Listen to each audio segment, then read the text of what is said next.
Hi everybody. All right, now we're looking at special order decisions. So when you look at special orders, what you're looking for is, do they have any additional variable costs? Did they save any costs? Is there something they want us to add to the order? And the one thing that you've really got to pay attention to is the fixed manufacturing overhead. Okay, generally it won't apply.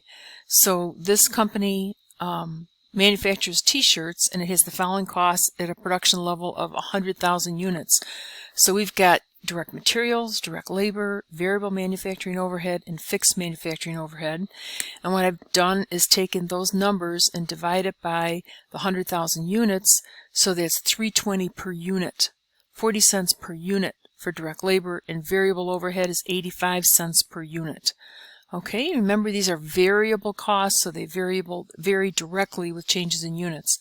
Now the relevant range extends to 115,000 units, and they've got a special order for 10,000 t-shirts for $50,000, okay, which would be like $5 a piece.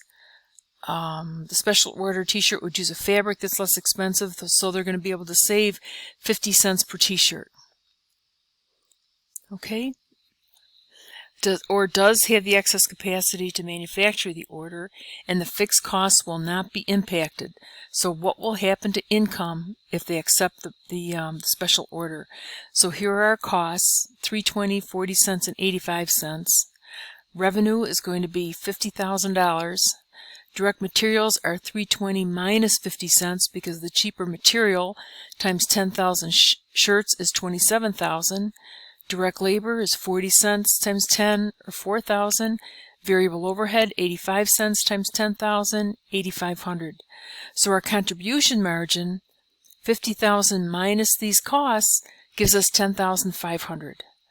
So operating income would increase by 10,500 if they accept the special order. Okay, there's still strategic things to look at, but basically we've got a nice clean problem here. Okay, we're only looking at